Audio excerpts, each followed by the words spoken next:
Bapak Ibu, kita akan melanjutkan dengan narasumber yang terakhir atau yang keempat, Ibu Romauli Butar-Butar Esos. Beliau adalah seorang peksos di Pusat Pelayanan Sosial Giria Harapan di Babel, Dinas Sosial Provinsi Jawa Barat. Kita akan mendengarkan atau testimoni untuk beliau lewat tema yang dibawanya, yaitu keterbatasan bukan hambatan. Jadi Bu Uli ini adalah seorang disabilitas netra sangat luar biasa, dan insya Allah kita juga akan banyak belajar dari beliau. Bu Uli, disilahkan.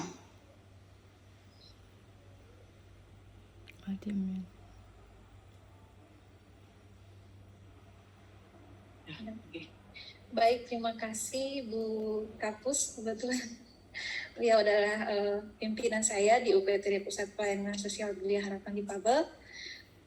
Perkenankan saya menyampaikan salam kenal, salam semangat untuk Bapak Ibu peserta webinar pada siang hari ini.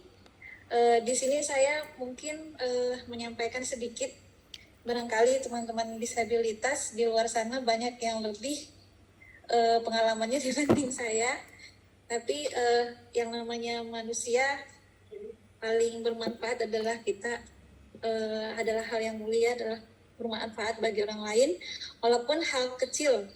Nah, perkenankan saya seperti yang sudah diperkenalkan oleh Ibu Moderator, saya Romauli Butar-Butar. Saya lahir di Banda Aceh, jauh ya Bapak Ibu ya. Orang tua saya adalah keluarga yang sederhana, tapi punya pemikiran yang luar biasa dan sangat kaya. Makanya saya berada di sini dan bisa bergabung di Dinas Sosial Provinsi Jawa Barat bersama Bapak Ibu di Dinas Sosial Provinsi Jawa Barat. Ya, saya mengalami disabilitas netra itu ketika usia 3 tahun. Waktu itu mungkin Bapak Ibu disabilitas di luar sana banyak ya, teman-teman disabilitas di luar sana mengalami disabilitas netra itu dikarenakan panas atau demam tinggi. Waktu itu ibu saya sedang melahirkan adik saya, jadi mungkin kurang fokus. Waktu itu saya sakit dan saya diberikan obat dari warung. Ketika saya bangun, saya ngerasa semuanya sudah gelap. Mungkin itu sekilas riwayat kenapa saya disabilitas gitu.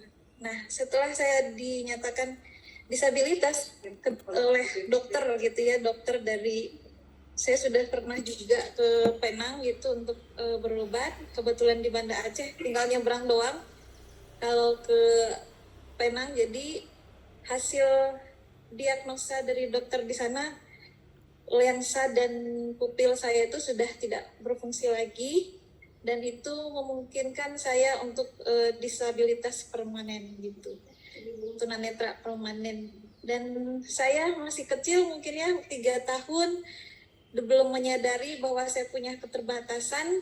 Tapi ketika usia saya sudah usia sekolah, saya tahu kakak saya sekolah tapi saya tidak sekolah juga. Saya bertanya kepada ibu saya gitu, apakah saya bisa sekolah seperti seperti teman-teman saya, tetangga saya, bahkan tetangga-tetangga saya yang seumuran saya. Ketika itu ibu saya menangis.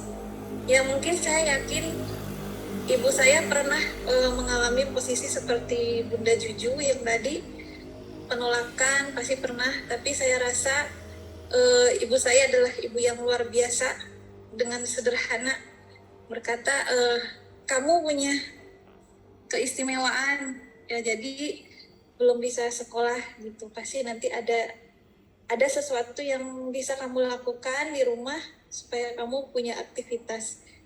Dari situ saya bertanya, apakah saya bisa gitu, bisa sekolah seperti orang-orang pada umumnya, teman-teman sepermainan saya.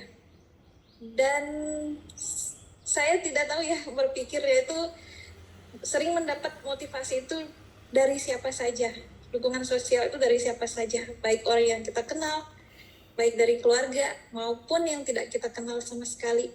Kebetulan waktu itu karena saya tidak punya kegiatan, saya sering nonton TV, mungkin bukan nonton namanya ya, tapi mendengar TV, nonton sinetron, dan salah satu sinetron yang menginspirasi saya adalah waktu itu, mungkin Bapak Ibu pernah nonton sinetron yang pernah dimainkan oleh Paramitha Rosadi, judulnya Cinta Nada.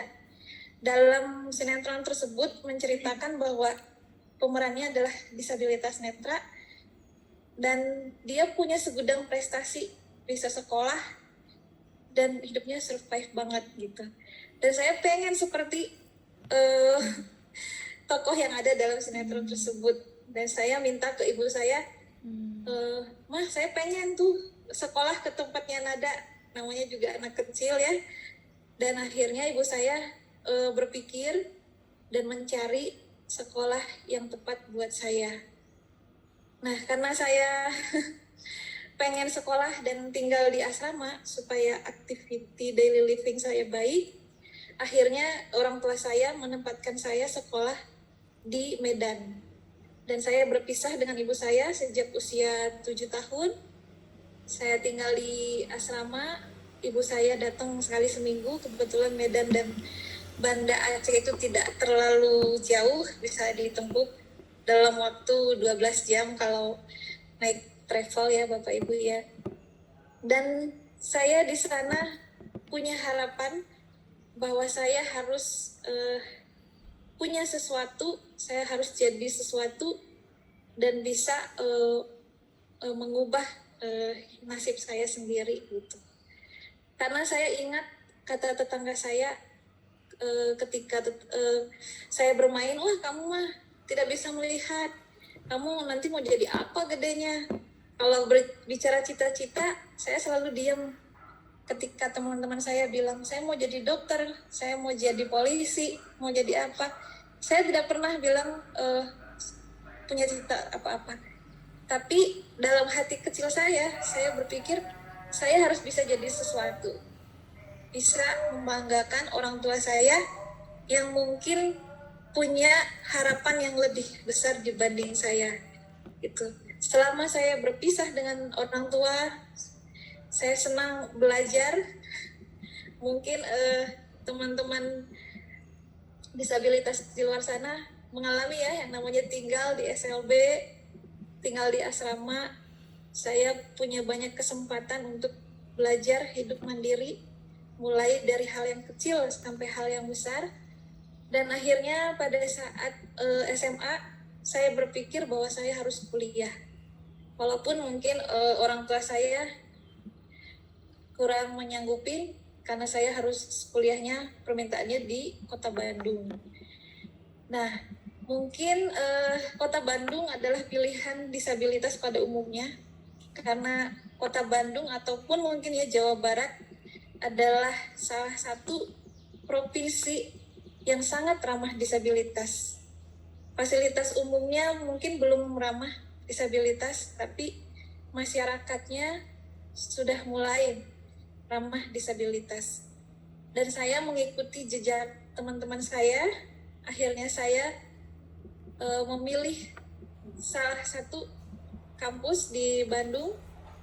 Saya kuliah di Kesejahteraan Sosial Universitas Pasundan dan tinggal di Kota Bandung, hidup ngekos. Saya pikir tidaklah mudah buat saya. Bagi saya seorang tunanetra dan jauh dari orang tua, tentunya saya harus banyak belajar dari teman-teman atau dari kakak-kakak yang sebelumnya juga sudah berada di Kota Bandung. Dan saya pengen seperti mereka, saya pengen menamatkan kuliah saya. Nah, selama kuliah juga saya mengalami banyak sekali pengalaman ya, di mana saya harus penyesuaian diri dengan berbagai perbedaan budaya, terutama bahasa, karena saya tidak bisa bahasa Sunda. Dan akhirnya 4 tahun saya melewati masa kuliah di Pasundan. Saya lulus dengan predikat memuaskan, dan saya tidak berhenti sampai di situ. Saya pengen melanjutkan sekolah saya karena saya berpikir saya harus punya sesuatu untuk bisa mengubah nasib saya gitu. Akhirnya saya melanjutkan kuliah saya, dan kuliah saya masih tetap di bidang yang sama. Saya mulai berpikir kenapa saya mengambil ilmu kesejahteraan sosial, kenapa saya ingin menjadi pekerja sosial, karena saya berpikir bahwa teman-teman disabilitas atau teman-teman yang mengalami masalah kesejahteraan sosial di luar sana butuh motivasi bukan hanya dari orang-orang yang lebih, tapi ya dari orang yang punya keterbatasan. Karena itu lebih real, lebih konkret untuk mereka punya motivasi, mereka punya semangat untuk keluar dari keterpurukan, untuk bangkit. Nah, akhirnya saya melanjutkan kuliah saya, dan 2 tahun selesai dari kuliah saya pengen mencoba sesuatu yang berbeda gitu ya. Mungkin teman-teman saya yang lain berpikir, kenapa kamu tidak kembali ke daerah? Tapi saya tetap pengen berjuang di Jawa Barat. Saya pengen memberikan senyum saya untuk Jawa Barat yang sudah menerima saya, yang sudah memfasilitasi saya sebagai salah satu disabilitas yang bisa menamatkan kuliah di Jawa Barat. Akhirnya dengan perjuangan saya diberikan kesempatan untuk mengikuti tes CPNS. Kebetulan sekarang nih pemerintah sudah mulai memberikan kesempatan ya, sesuai mungkin dengan Undang-Undang 2016, di mana disabilitas diberikan kesempatan untuk mengikuti tes CPNS. Dan Jawa Barat adalah pilihan saya, karena saya yakin Jawa Barat sudah memberikan saya fasilitas, memberikan saya ruang. Saya yakin Jawa Barat juga pasti menerima saya. Begitu. Dan sudah lebih dari setahun, mungkin ya hampir 2 tahun, saya bergabung di Dinas Sosial Provinsi Jawa Barat. Ketika pertama kali saya masuk, ada seorang ibu yang bilang, wah, di Dinas Sosial belum pernah loh ada disabilitas yang diterima sebagai pegawai. Dan saya sangat bersyukur gitu ya, bahwa saya menjatuhkan pilihan yang tepat, bahwa Jawa Barat sudah menerima saya dan membuka kesempatan untuk penyandang disabilitas yang mau berjuang. Itu mungkin saya tidak seperti teman-teman di luar sana, banyak yang dilalui, banyak yang dimiliki, tapi saya ingin apa yang saya miliki, apa yang saya punya, itu bisa menjadi motivasi buat anak-anak, teman-teman disabilitas di tempat kerja saya, khususnya di UPTD Pusat Pelayanan Sosial Gria Harapan di Pabang. Saya begitu tersentuh ketika anak-anak berkata, Ibu, saya pengen seperti Ibu bisa masak, Ibu bisa ngurus anak, Ibu bisa sekolah, Ibu bisa ini. Saya mah di rumah diem aja, Bu. Jadi kan secara tidak langsung juga, walaupun saya tidak berkata apa-apa, mereka sudah mendapatkan motivasi dari saya. Dan saya merasa bahwa profesi yang saya pilih, pekerjaan yang saya pilih tidak salah. Dan kebetulan emang saya bekerja di disabilitas. Keberadaan saya berharap mereka mendapatkan sesuatu, mendapatkan semangat untuk mereka bisa berjuang. Bahwa ternyata bukan hanya kata-kata, bukan hanya mungkin motivasi belaka, tapi ada nih bukti konkret bahwa disabilitas itu punya harapan. Mungkin buat teman-teman disabilitas maupun aktivis disabilitas, saya hanya bisa menyampaikan bahwa untuk disabilitas perjuangan itu memang panjang dan berat. Dan saya merasa keterbatasan itu pasti semua orang punya. Tapi ketika saya punya dua keterbatasan, saya juga harus punya segudang perjuangan untuk mengalahkan keterbatasan saya. Mungkin sekian Ibu yang bisa saya sampaikan. Mudah-mudahan teman-teman disabilitas ataupun aktivis disabilitas maupun orang tua disabilitas bisa tetap semangat, tetap berjuang. Yakinlah suatu saat pasti ada buah yang akan kita petik dari hasil perjuangan kita. Terima kasih Ibu dan salam semangat buat semuanya. Terima kasih, tepuk tangan untuk Bu Li, luar biasa sekali testimoni yang begitu menggugah gitu ya. Nah, izin Bu Li ya, saya punya kata kunci yang sangat keren nih dari Bu Li. Saya harus punya sesuatu. Saya harus jadi sesuatu untuk mengubah nasib. Sehingga kata Bu Li, manusia mulia adalah manusia yang bermanfaat walaupun lewat hal kecil, sekecil apapun. Terima kasih Bu Li, ini sangat luar biasa sekali, begitu menggugah, bahkan begitu dahsyat bagi kami. Nah, jadi apa yang disampaikan Bu Li, maaf nih saya mau baca dulu WA ya, tadi ada yang menyampaikan Bu Li itu bicara tadi mengasuh anak ya. Jadi saya lupa Bapak bahwa Bu Li itu nama panjangannya adalah Romauli Butar-Butar, lahir di Banda Aceh 17 Oktober 1989. Tadi maaf saya lupa. Jadi hari ini beliau berusia 33 tahun dan beliau memang hari ini sedang mengandung anak yang kedua ya, Bu Li, anak yang kedua. Jadi tadi ketika Bu Li mengatakan bisa mengasuh anak, nah Bu Li memang sudah berkeluarga dan memiliki anak. Jadi sudah tidak enting-enting, tidak boleh ada yang naksir gitu ya. Nah Bu Li luar biasa. Jadi tadi Bu Li hijrah dari Banda Aceh ke Medan karena ingin bersekolah. Kemudian setelah menamatkan sekolah, beliau melanjutkan kuliah di Kota Bandung. Kemudian hari ini beliau bekerja di Dinas Sosial di Kota Cimahi.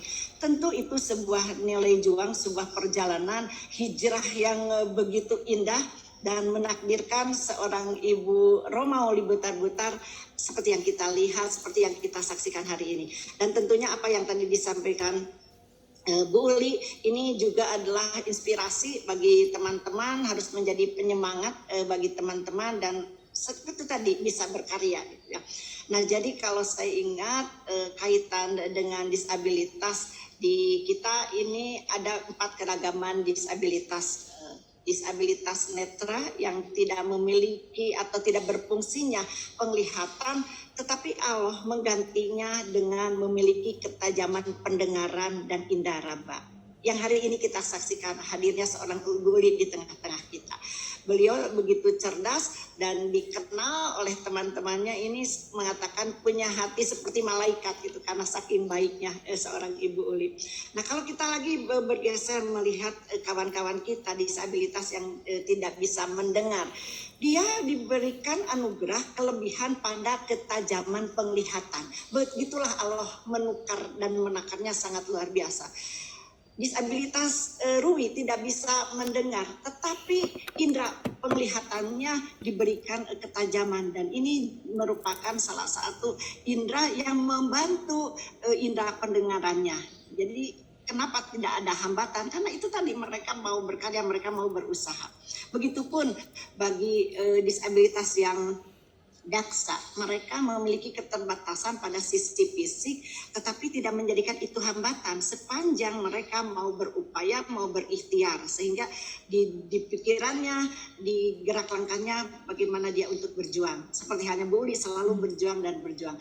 Dan satu lagi disabilitas intelek, sekalipun memiliki keterbatasan pada intelijensinya, tetapi mereka adalah kaum-kaum yang tetap siap mau berupaya, mau berikhtiar, sehingga tetap melahirkan atau menjadikan dirinya memiliki sebuah jati diri. Dan inilah sekali lagi semua yang teman-teman kita dari disabilitas ini adalah mereka-mereka yang gigih berjuang, mereka-mereka yang mau berikhtiar, berkarya, sehingga kita melihat banyak disabilitas yang begitu berkarya sesuai dengan kemampuannya. Nah, seperti terima kasih Bu Uli sekali lagi, luar biasa, sangat inspirasi, dan apa yang disampaikan Bu Uli kembali menjadikan sebuah energi bagi teman-teman. Tidak saja untuk disabilitas, tetapi kami yang hari ini hadir begitu tergugah dengan cerita pengalaman-pengalaman Ibu Uli yang sangat luar biasa. Saya akan selalu mencatat bahwa saya harus punya sesuatu, saya harus jadi sesuatu untuk bisa mengubah nasib. Dan ini menggiring saya mengingatkan dalam surat Ar-Ra'd, Tuhan tidak akan pernah mengubah nasib seseorang sebelum dia mengubahnya sendiri. Nah, seperti itu. Jadi terima kasih Bu Uli atas testimoni yang telah disampaikannya, dan ini sekali lagi catatan penting bagaimana kita untuk senantiasa bersemangat berkarya. Dan Ibu Bapak, demikian seluruh narasumber sudah menyampaikan tadi materi-materinya, dan saya yakin ini semua sekali lagi adalah inspirasi, energi positif bagi kita. Dan di ujung kita masih punya waktu setengah jam, mari untuk diskusi. Silahkan nanti bertanya kepada para narasumber yang tadi sudah menyampaikan paparannya. Yang pertama narasumber Ibu Joalai Hasukmana dengan topik pendampingan orang tua bagi anak berkebutuhan khusus. Kemudian tadi Dr. Muhammad Lutfi Darmawan dengan materinya pentingnya pendampingan dalam proses rehabilitasi, sisi ilmu kedokteran, fisik dan rehabilitasi. Kemudian Ibu Lina Mulyadi tadi menyampaikan materi tentang pembinaan anak-anak luar biasa dengan karya yang luar biasa. Dan barusan masih hangat di telinga kita, masih kita saksikan materi atau testimoni dari Ibu Romauli Budar Butar bahwa terbatasan bukan hambatan. Maka dipersilakan bagi Bapak Ibu peserta webinar yang akan menyampaikan pertanyaan atau apapun, dipersilakan. Ya, mangga dibuka mute-nya. Mangga siapa untuk angkat tangan menyampaikan nama dan alamat. Ya, mangga silakan. Ibu Kokom Aisyah, betul ya? Halo, Ibu Kokom Aisyah, mangga Ibu. Pertanyaannya apa, ditujukan kepada siapa, disilakan. Sebentar Bu, suaranya belum. Ya, terima kasih. Assalamualaikum warahmatullahi wabarakatuh. Waalaikumsalam warahmatullahi wabarakatuh. Alhamdulillah saya berjumpa kembali dengan sahabat-sahabat di Dinsos. Ini ada Ibu Ruwita, ada Pak Ade, tadi saya lihat Pak Sugiarto dan teman-teman ya sudah membantu kami di Aisyah Jawa Barat dalam melaksanakan program kami pembinaan lansia kemarin. Dan hari ini alhamdulillah kembali saya hadir bersama sahabat-sahabat dalam rangka disabilitas ya.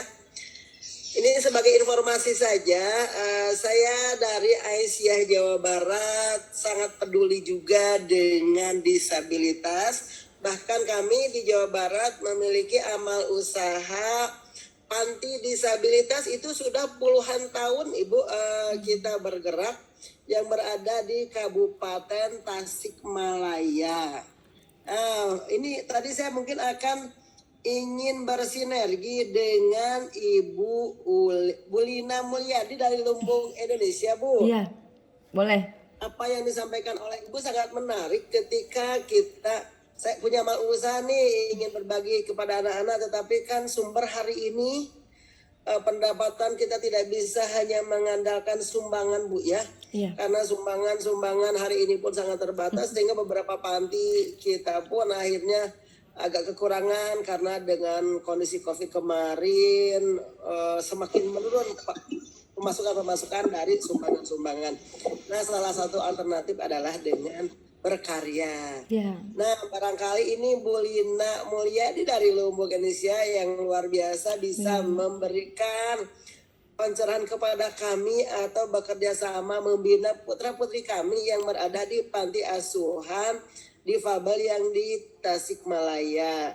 Alhamdulillah kami sudah meluluskan banyak sekali alumni, tetapi rata-rata belum barusan tertarik sekali dengan Ibu Uli. Wah, belum bisa yang seperti Bu Uli, mohon serang gitu. Jadi mereka kadang sudah keluar dari panti karena kondisinya seperti itu balik lagi. Jadi usia di panti yang biasanya kita yang normal itu 18 tahun keluar mereka berkarya. Mereka kadang sampai 20, 25 masih ada di lokasi sampai menikahkan dan sebagainya. Mungkin saya ingin mendapat pencerahan dari ya sahabat-sahabat lainnya siapapun, termasuk Ibu ya salah satunya yang sudah sangat luar biasa. Barangkali bisa kami dan membantu putra-putri kami untuk bisa berkembang, tumbuh dan menyalurkan aspirasi mereka. Terima kasih. Assalamualaikum warahmatullahi wabarakatuh. Waalaikumsalam warahmatullahi wabarakatuh. Bagaimana Ibu moderator mau dijawab langsung? Ya. Nah, itu tadi ditujukan kepada Ibu Lina Mulyadi ya dari Boleh, Ibu Hajah Kokong dari Aisyah Jawa Barat. Berikutnya Ibu Bapak dipersilakan 2 orang lagi, mangga disilakan.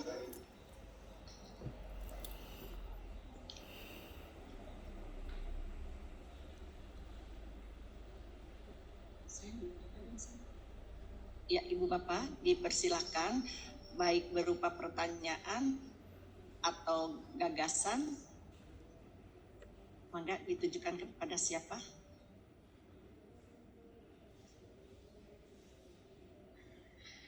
Baik, saya tunggu Ibu Bapak. Nah, ada belum? Coba. Kalau ada, coba bisa angkat tangannya diangkat ke atas. Iya, Bang Rangkuti, boleh dibacakan oleh Ibu moderator pertanyaannya? Mangga, sebentar. Mangga, Ibu moderator sudah disampaikan aspirasinya, boleh dibacakan oleh Ibu moderator. Hatur nuhun. Coba, yang mana? Oh, mangga. Yang paling akhir Ibu moderator. Oh iya, terima kasih. Baik, beliau tadi menyampaikan, izin menyampaikan, bukan bertanya, sekedar saling menguatkan dan mengingatkan acara yang baik hari jangan hanya sebatas seremonial semata, tetapi harus berwujud secara nyata dalam perjalanan kehidupan insan disabilitas di masa datang. Bagaimana caranya? Baiknya dibentuk FGD dengan seluruh stakeholder terkait. Semoga Dinsos Provinsi Jawa Barat mampu menjadi inisiator dan fasilitator itikat mulia kita bersama. Amin. Terima kasih Bang Rangkuti, sobat saya. Insya Allah kami catat dan ini akan menjadi sebuah langkah ke depan tentunya. Jadi dari webinar hari ini ada tindak lanjutnya karena kita sepakat memang ini harus ada oleh-oleh untuk kita semua, harus ada hasil dari kondisi hari ini. Terima kasih Bang Rangkuti. Baik, Ibu Bapak adakah yang mau bertanya lagi? Yang dari Bang Rangkuti. Ada lagi sebelum Ibu Lina menanggapi? Pak Adang, mangga, Pak Adang Sutisna. Ya, silakan Pak Adang. Enggak, turun. Assalamualaikum warahmatullahi wabarakatuh. Waalaikumsalam warahmatullahi wabarakatuh. Atur nuhun Ibu moderator yang saya hormati, saya banggakan. Beliau adalah atasan saya, Bapak Ibu, jadi saya juga rada karago narosnanya. Kaitan dengan merangka disabilitasnya, memang intinya adalah ketika kita memberikan pelayanan kepada anak-anak disabilitas pada umumnya adalah kuncinya ada di dukungan keluarga betul. Contoh yang nyata adalah Ibu Uli. Ibu Uli hebat. Ketika pada usia 3 tahun sudah mengalami cacat netra, kemudian 7 tahun sudah berpisah dengan keluarga demi mencapai cita-citanya karena dia ingin ada sesuatu. Sehingga memang buat saya Mbak Uli adalah benar-benar sesuatu banget. Mbak Uli sesuatu banget buat saya. Malahan buat saya menjadi inspirasi juga, inspirasi saya ketika mungkin nanti memberikan pelayanan kepada anak-anak kita di sini di PPSGHD. Inilah merupakan motivasi buat saya sendiri bagaimana Mbak Uli mencapai atau mencari cita-citanya, benar-benar survive, benar-benar struggle. Jadi dia pantang menyerah sampai dari Aceh, dilahirkan di Aceh, kemudian berani merantau ke sini ke Bandung untuk mencapai cita-citanya. Alhamdulillah sekarang sudah menjadi orang lah ya, sudah menjadi orang sukses. Selamat Bauli, itulah perjuangan yang tidak hentinya dan itulah Tuhan akan memberkati semuanya gitu ya. Nah, kaitan dengan ini mungkin tentunya kita bersama paham betul bahwa memang membina atau memberikan pelayanan kepada disabilitas adalah dapat dikatakan ya gampang-gampang susah gitu ya. Gampang ketika mungkin kita paham betul dengan karakteristik si anak. Susahnya ketika kita tidak mempunyai ilmunya. Jadi kuncinya adalah baik dari